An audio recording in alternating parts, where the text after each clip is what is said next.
Now let's welcome our main speaker for tonight, the illustrious Fridom.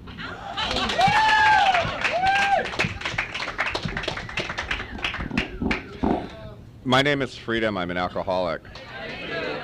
Dave Shebby wanted me to mention his name, so I did. I wanted to first get out that there's a lot of people here that came here that are my friends. You know what I mean? And it's like I wasn't expecting that. I was expecting Janice to come, but I wasn't expecting other people to come either. You know, it's like I got sober in January of 1984. That just lets you know that I've like been around for a while, and it's like I grew up in Texas, and you know what the bad thing was? The horrible thing of my childhood is that I came from the right family, I went to the right schools, you know, everything was right, only I hated everything about my family. Everything about my family. My parents were so much like you know, which is so, you know, opposite of me. Do you know what I mean? I never felt like I fit in there. I didn't want to fit in. You know, I had horses when I was a kid all the time. I was, from the time I was like 10 until I was like an adult. And that's where I spent my life. I did not want to spend my life at the country club. My parents were really into traveling abroad.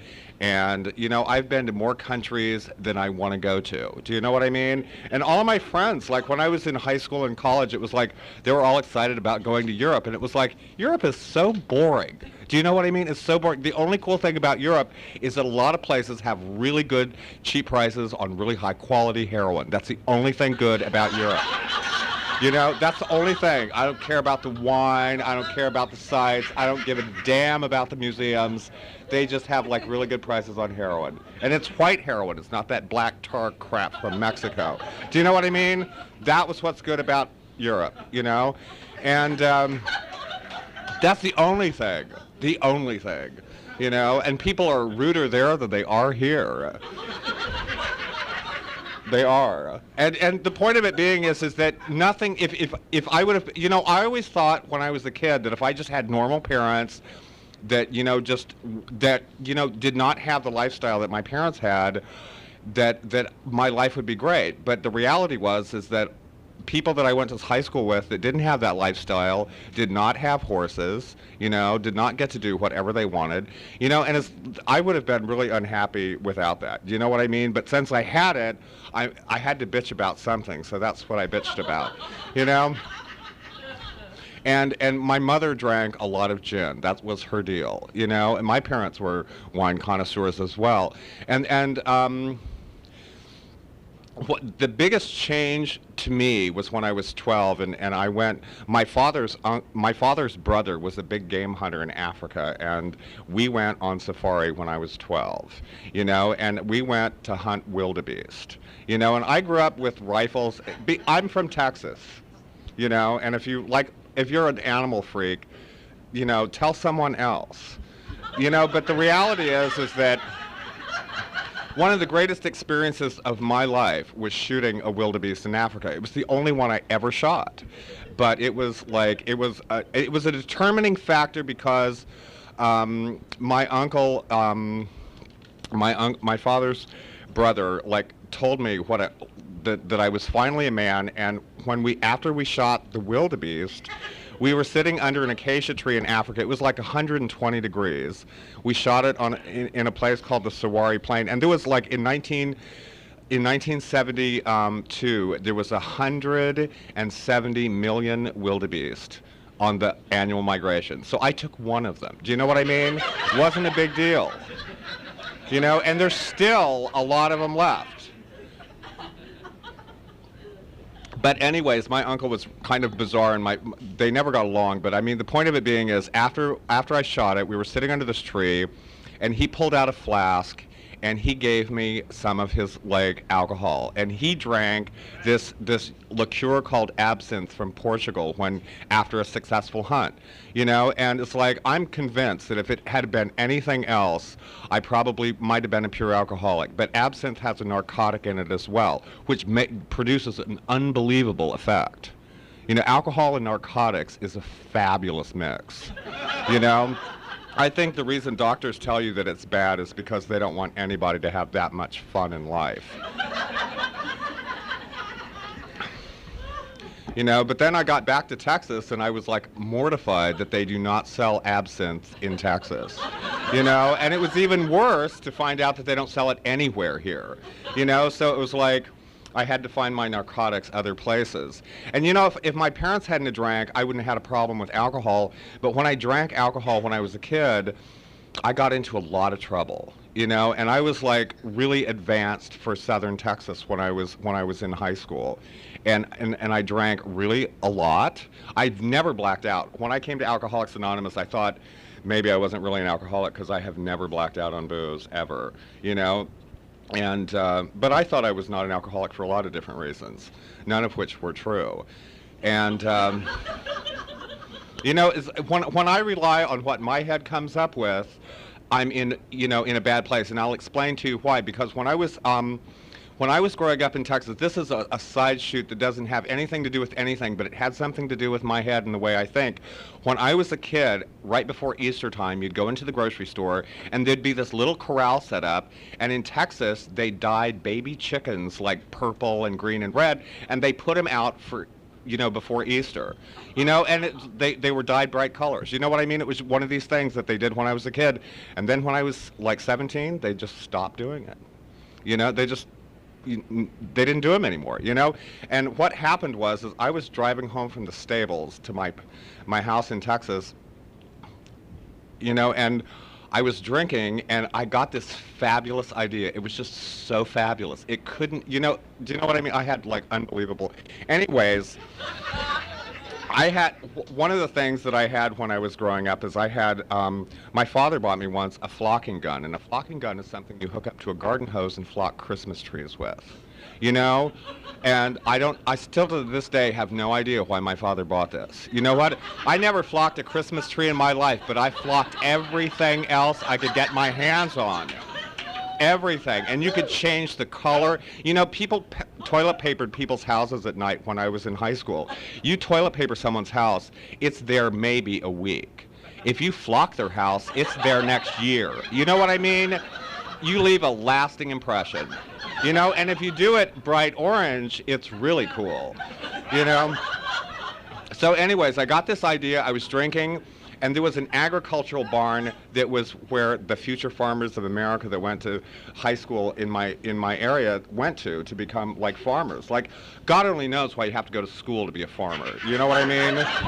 But they had this, and they raised baby cows, and I just got this idea, and I went there at night, and I flocked a whole bunch of baby cows in this barn. You know, and I did a bunch of them I did them in red and blue and green. And you know what? When I finished, I realized that I didn't have any purple cows. None. You know what I mean? And I was drunk, and I went ahead and I flocked 3 of them over with the purple to make sure, because you know what? My head said that there had to be purple ones. You know what I mean? It just had to be. Well, unfortunately, is that the next day, you know, the police were at my parents' house, you know, and what happened was that the ones that I overdyed in purple did not survive the night. Some of the little cows did not survive my artistic event from the night before, and they were at my house, and they never found the flocking gun, and I didn't get charged. But the point is that I ended up in the Dallas Morning News. Do you know what I mean? And in the second paragraph of the article, they described me as being the scum from a wealthy family. It was the exact line they used. It was not until I did my first inventory in Alcoholics Anonymous that I realized that they did not mean that as a compliment. You know what I mean? I did really outrageous things when I was drunk, and then and my head said, they're just going to think you're so fabulous. You know what I mean? They're going to think you're so cool. And the reality is they didn't, but I didn't know it. And I didn't know it until I got into Alcoholics Anonymous. This was not the only time I made it into the paper. I made it into the paper one more time in high school, but I'll save that for another night. It wasn't as bad. No animals died, but it was like, they made some changes in Texas when I was growing up there from my other experience. And you know, it's like, that happened there. It happened in my adult life. It didn't happen as graphic in my adult life, but the reality is my head continued to tell me that if I did it, it would be cool and fabulous. And no one ever thought it was. No one, ever. You know? And it's like, and I still would think, and it's the same concept when, you know, the part in the book where it says that we get drunk at the absolute worst places, that happened too. You know what I mean? And I didn't even realize it until after I got sober, was that I would drink and take, it was always when I had to appear somewhere. It wasn't for like court or anything because I didn't get arrested. And I don't know why I didn't get arrested, but I didn't, you know? And, but it was when I had to do something important, when I was in college and I had to do something, you know, that was important. The first 2 years, I was like, I did that, and I would do it, and it would be alcohol, and it would be like heroin. It wouldn't be, you know, something minor. It would be heavy. And I started doing heroin because, well, the reason I started doing heroin is because the guy that first sold me heroin was really cute. That was another thing. When I was growing up in Texas, I wasn't gay. I was straight. And the reason I knew I was straight was when I was 15, I drank a bottle of Southern Comfort with my girlfriend, a girl at the stables named Wendy, and we had sex. You know what I mean? And it's like I knew I was gay when I was 12. That's not the deal, but the point of it is that in the early 70s in Texas, being gay was not cool, and it was not something you told anyone, ever. You know, and once I was like 15 and had sex with Wendy, I knew that it's like, you know, one of these days I was going to be straight. You know, and I don't know why I knew that, but I knew it was going to be the case. But I had slips along the way. You know, I didn't stay there. And the other thing was that I wanted to point out is that I rode bulls when I was in high school because I've always been really tall and really thin. And I haven't you know, I've always done butch things, but I don't look butch. Do you know what I mean? Don't look butch. Grew up in Texas with horses, so it's like, you got to do something. So what I did is I rode bulls, you know, and I rode bulls because I'm a good rider, and it just seemed like the right thing to do. I don't like riding bulls. I don't. But I did it simply because, you know, men in Texas, you know, shoot guns and ride bulls. That's what they do. But another thing is that we used to drink at this really awful goat rubber bar on Harry Hines Boulevard in Dallas called the Palomino, you know. And one of the side benefits of drinking at cowboy bars is a lot of times when cowboys get really drunk, they forget they're straight. You know? So, that was one of the fun things about drinking at the Palomino. That was the only fun thing about drinking at the Palomino, you know? And that's where I had a lot of my slips, you know, was at the Palomino. You know, and it's like, I came to Alcoholics Anonymous because I did a lot of stupid, really just unbelievable things. In 1977, I got on the back of my horse and I headed west. I spent, you know, it's like, sounded logical at the time, you know, and I ended up spending 2 years in a place called Canyon de Chelly in northeastern Arizona, in the middle of nowhere, absolute nowhere. You know what?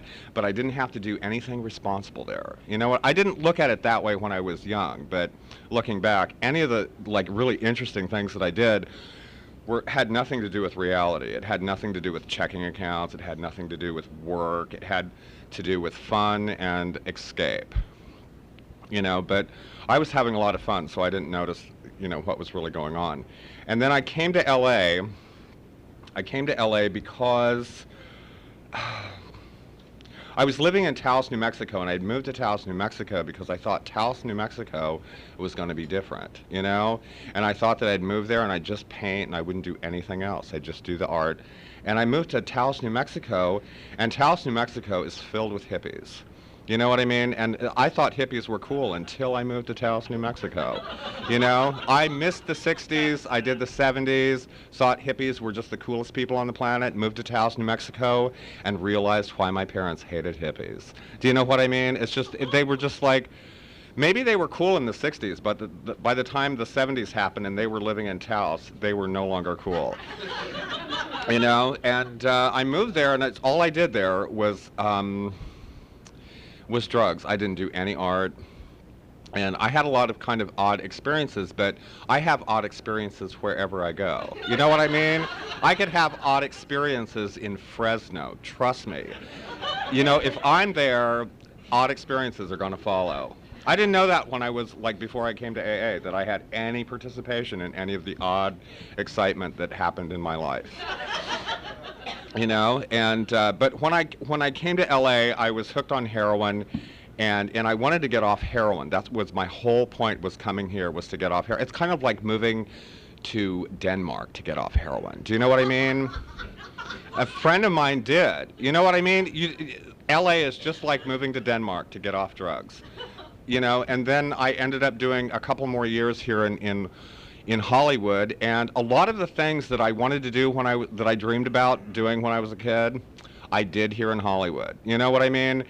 And they weren't near as cool or fun as I thought they would be when I was growing up. And I was in Hollywood at a party in New Year, right before New Year's, and it was in the Hollywood Hills, and I'd done some design work for a really famous rock band. And I was at their house, and it was a cool party, and there was a lot of heroin there, and there was a lot of other cool stuff there.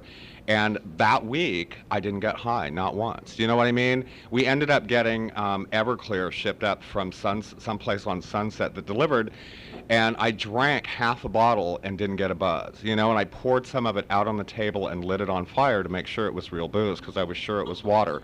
And it lit. Do you know what I mean? It lit. You know, and that was the last time, and I ended up driving back home and not staying there for the party, because it was like I just wanted to get high, and I knew that the problem was that I was there, and 11 days after New Year's was when I came to Alcoholics Anonymous. And I came to Alcoholics Anonymous because a friend of ours, like, had gotten sober in AA. You know, and I didn't know. I didn't know that there was any distinction between alcohol and drugs. None. No one said anything about that. And I came to AA, and I went to AA in Hollywood, which was like not really like going to AA. It was like going to CA or NA or any of that. And I did a lot of like cool meetings when I was new, but it was like I did not come here as an alcoholic. I came here as a heroin addict only. You know, and when I went to meetings, I identified as an addict. And in Hollywood in the early 80s, no one noticed. Do you know what I mean? I've seen people notice now, but they didn't notice when I was new. And I just never changed that. And I went to meet, and the only thing I did right in Alcoholics Anonymous is that I went to meetings every day, and I didn't drink or use between meetings. You know, and I didn't work the steps. I didn't get a sponsor. I just went to meetings and stayed sober, because that's what everyone did. And you know, when I saw the steps on the wall, and when I was new, I mean, step 1 was so blatantly obvious. There was no way I could argue that point. The only steps I really had a problem with were steps 2 through 12. You know, and the reason I had a problem with those is they implied that I was going to have to change. You know what I mean? I didn't want to change. I wanted to stay cool, and I wanted to stay young, and I wanted to have fun, and I just wanted to stay sober. And I was convinced that if you stayed sober a year, your life would be together, because the people that looked like, you know, that had a year when you're new, they look like they've got it going on. They don't, but I mean, they look like that, you know? And it was good enough for me, because it kept me going to meetings, and it kept me sober, so I knew when I got to be a year, it would be like cool, and I wouldn't even have to come here. You know, and I couldn't figure out why people stayed here after a year, because they still looked good, but I just figured they had more problems than I did, you know, or they weren't as high up on the scale as I was. You know, I figured that there were a lot of intelligent people in AA, but there's a lot of stupid people in AA too, you know. And I was just convinced that I was going to be different, because, you know, my head, like, works all the time. It doesn't just work sometimes, it's always on. You know, and I just knew that if I stayed sober, that it would just work. You know, and I stayed here a year, and then I, like, was not completely fixed at a year, but, you know, I was already in AA, and all my friends were in AA. And a lot of weird things happened when I was new. You know what I mean? The girl that I was living with in the Valley, the only reason that I told people, allowed people in the first year, I didn't tell people I lived in the Valley, because the Valley was not a cool place to live. But it was south of Ventura Boulevard, so it was technically okay. And we were living in her father's house that was on the market in the early 80s, and it was way overpriced. And we lived there for free, you know, and it had a pool in the backyard, but we only had furniture in one room. Do you know what I mean? And it was like, it was a great house, but it was vacant. You know what I mean? And I thought when I came to Alcoholics Anonymous that I couldn't really be an alcoholic was because my life wasn't really unmanageable, because we had a great house. We didn't pay for it. You know, we lived there because her father owned it and it was overpriced. That's the only reason we were there. You know what I mean? And I was driving a really old car, and that was in the days when I bought cars like that either had fins or like cool dashboards. You know what I mean? They never had good engines. But they had great, exteriors. That's what I bought cars for. You know, and I really didn't think my life was unmanageable. You know, I realized I had a problem, but I didn't think it was unmanageable, you know. But then what happened was we went downtown to this really awful meeting, and I can't remember the name of it, but it was like one of those down and out Skid Row meetings that just really just no frills, ugly, you know. And I don't even remember why we were there, but we went down there. And there was this black guy sitting in the meeting, and he had rags tied to his feet, and he had one giant dreadlock in the back. And he was sharing, and he said out of his mouth that he knew he was an alcoholic, but his life was not unmanageable. And I heard that. It was so loud and screaming in my head. It was like, oh my God, I do that too. Do you know what I mean? It was like, I wasn't expecting the message to be delivered that way. You know, I was not. I wanted it to be delivered by some cute guy that works out at the gym. That's where I want my messages to come from. I do not want to hear it from some scumbag. I just don't, you know? And I definitely don't want to hear the message from somebody I don't like. But invariably, God speaks to me through the people that I don't like. You know, all the cute people never have anything to say, ever. You know, and all the people that I can't stand, they're the ones that God speaks to. Do you know what? I hate that. Hate that. You know, and I mean, I came to Alcoholics Anonymous to get off heroin. That's all I wanted. And what happened was that I stayed here long enough to where I got into enough pain that I conceded to working the steps. And then I, you know, got into another group of people, and they were into the working the book out of the book, you know, and with a sponsor. And I started doing that, and I started doing that was because at 2 years of sobriety, the bottom fell out, and I was in unbelievable emotional pain. And I'm really grateful that it took me until then, because when I did the steps out of the book, I did the steps out of the book. I didn't do the Bodhi Tree version of the steps out of the book. I did AA out of the book. You know what I mean? And when it came to like the first step, we went through the book, and it was like, I was reading Bill's story, and it was like, oh yeah, I drank like that. I drank like that. Not that I, you know, crossed out, you know, alcohol and used heroin. I drank like is described in the book. And that's when I stopped being an addict and became an alcoholic. And what happened is that there was no big change, but the reality is, you know, the unity part of Alcoholics Anonymous became unity for me. And I stopped being the cool, you know, junkie, and I started being another alcoholic in AA. It's not a big difference, but it's a difference, you know?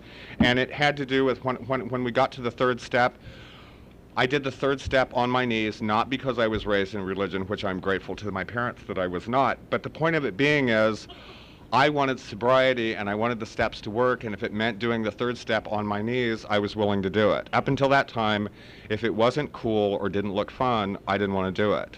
You know, but by doing the steps out of the book, I've been sober since I came to AA. And the main reason is because I didn't drink, you know, or use. But I also conceded to working the steps, and when I did them as they were outlined, because by the time I got into working the steps, I had already seen what my ideas and actions got me, and they got me absolutely nothing that I wanted, you know? And so I did them, and then I did the inventory out of the book, and I did the column method, and you know, when I did the column method on the inventory, by the time I was in the second column, there were a couple of instances in the second column where I was not honest. I was honest at the time, but by the time I got to the fourth column, I had like portrayed them with me being in the victim light and them being in the perpetrator. And when I got into the fourth column, I already saw what the point of the inventory was, and I told the truth in the fourth column. And I'd still, it's not amazing now, but it was amazing then. It was amazing because by the time I did it, by the way it was laid out, you know, it was already happening. And I was like, I was willing to be honest and gut level honest, even though it made me look bad. Do you know what I mean? And it was like, it was another change in me as a person. And then what happened is that I got really, really successful at my job. And what I did when I was doing the amends is I made a bunch of the amends, and then I moved to Malibu. And when I moved to Malibu, I stopped doing the amends because life in Malibu was fun for like 3 months. Do you know what I mean? And you know, I'm the kind of person, I moved to this place overlooking the ocean, and I wore earplugs at night to close out the ocean. I hate listening to the ocean. I absolutely hate it. Do you know what I mean? That's where I moved, to Malibu, next to the ocean, and it drove me up the wall. Drove me up the wall. You know, I hate listening to the ocean. You know, it's like, it was just so, like, it wasn't funny then, it's funny now. You know, and I've done a lot of petty, really ugly things in sobriety. The only thing I don't do is I don't drink and use. And and then I have the option of clearing stuff up. The first inventory was not the only inventory I've done. I know people in AA that did the inventory and then they just did daily 10 steps and they don't do any more inventories. I have not been so lucky. You know what I mean? I go for brief periods of time, like 6 months to a year, and I rack up another inventory. And it's not new character defects, it's the same ones. Do you know what I mean? The exact same ones. None of them are different, you know? And then the other horrible thing is after you have like 10 years of sobriety, you realize that you've been sober long enough to where you can now do your character defects with impunity, you know? And that explains inventory number 3, you know, which I did a few years ago. And it's hard to understand now, but when I was new, in the early 80s, I did design work for a couple of high fashion places in Hollywood, so we have another connection there. We also have the connection with the rodeo sex. I can just see you in like spurs and some barbed wire in the bedroom. I can just totally see that. Totally see that. Totally see that. And the other thing is that high fashion was cool too. And it was like when I was doing that in the early 80s, I was new in sobriety, and I was making more money in early sobriety than I'd ever made in my entire life. And everything was fabulous. It went downhill from there. It did, trust me, it did. You know, there was 2 years where my life was fabulous, you know, and I was there in AA to tell everybody how to do AA. You know what I mean? It was so bad. When I see people doing that now, I just like, you know what, it's funny, but it's like, I just had all the answers when I was like in my second year of Alcoholics Anonymous. I had all of the answers, you know?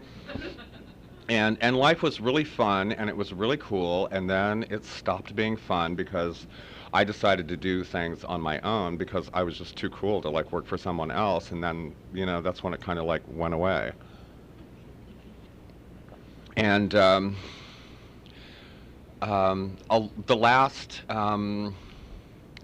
last couple of years have not been that great financially, but in a lot of other ways, Alcoholics Anonymous and my life is good. And the good thing is that I work the steps, and I even actually work with others. I could never understand two-stepping when I was new because I could understand the first part of two-stepping, but I couldn't understand the second part of two-stepping because the second part of two-stepping required you to get out of yourself to help others. And I thought, why would anyone ever want to do that? You know what I mean? I've heard other people talking about how fabulous it is, and it's just, I could never understand that.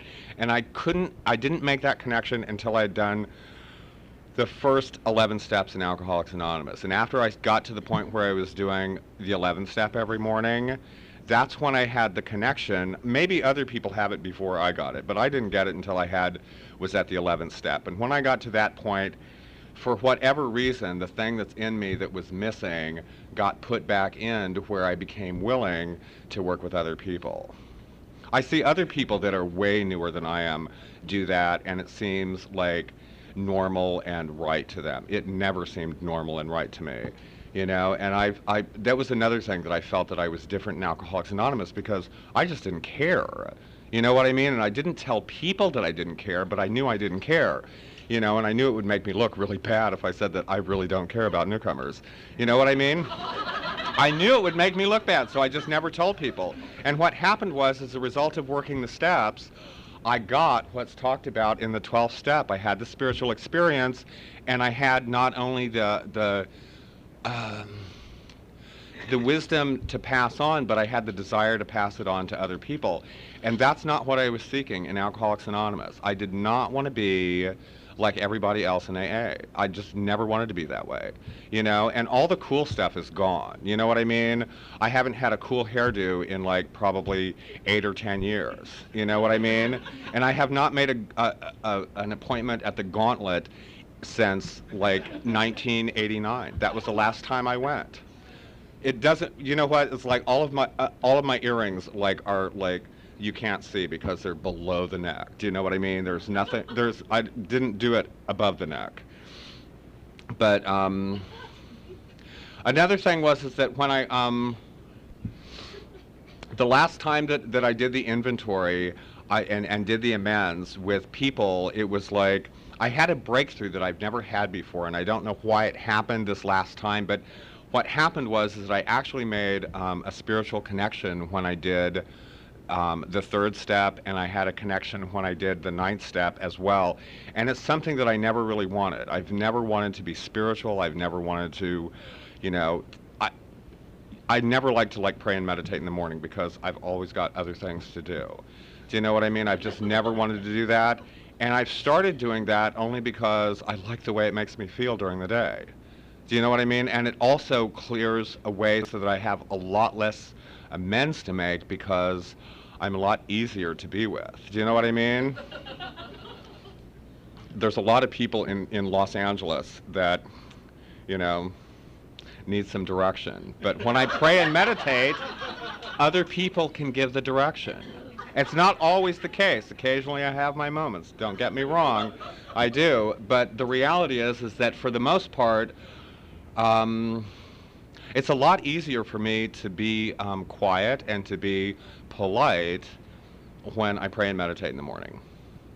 And another thing is that when I was like doing high fashion design in the early 80s, I was like bizarre to be with at work. You know what I mean? The reality is they didn't care because there was a lot of like egos in the high fashion industry. But the reality is that for the past few years, like 5 or 6, when I'm at work, I actually act like a normal person.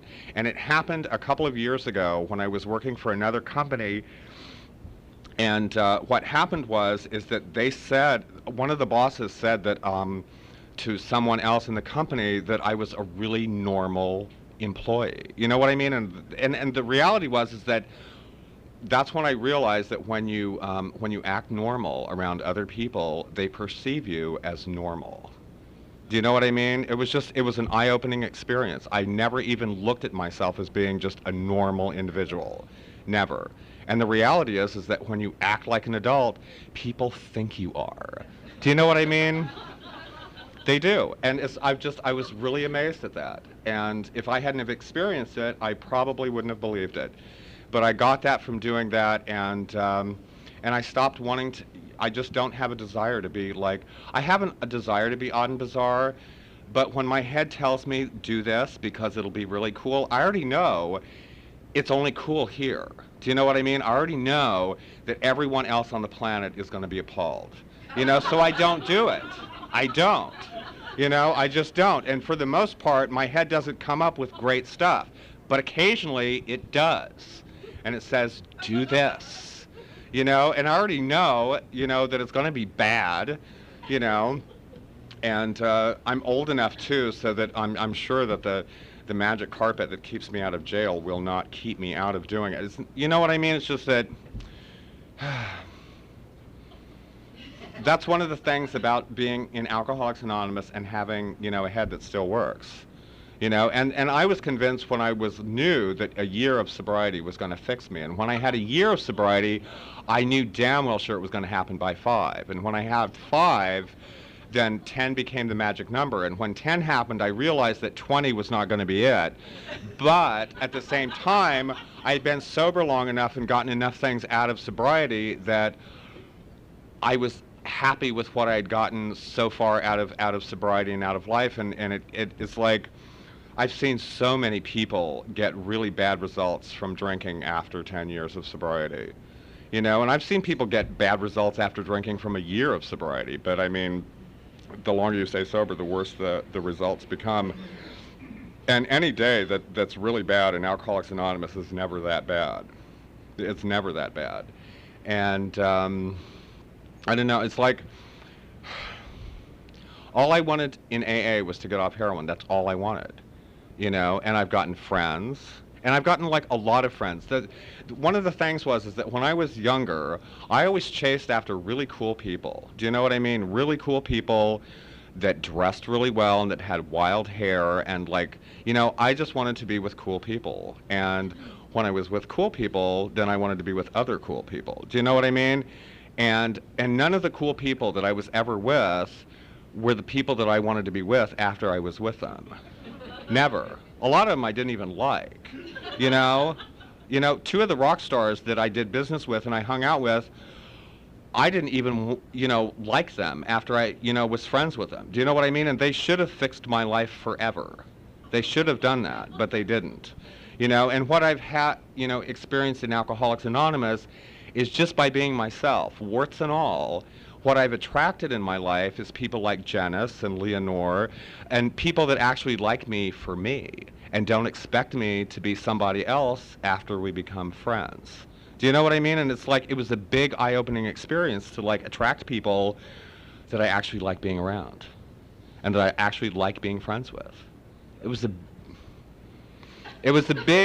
you know what, it made a lot of sense. Maybe to other people it doesn't, but it did to me because, you know, it's just, I spent a lot of time chasing cool people down, you know, and I have a habit of getting like in touch, you know, in good with like really cool people, but I'm never happy. And it's like, you know, a lot of the other things that I had in my head that told me that my life was going to be great when I got them, when I did get a couple of them, my life was never great. You know, I still like don't want to be old in AA. You know, yeah, I want to be sober, but I'm not looking for just a totally boring, peaceful, you know, spiritual life. But at the same time, I know enough to know that all the things that I wanted before, I don't want. So with the help of God and the steps and my friends in AA, I'll probably get a better job, you know, a better outcome than doing it on my own. So thanks a lot. Keep coming back.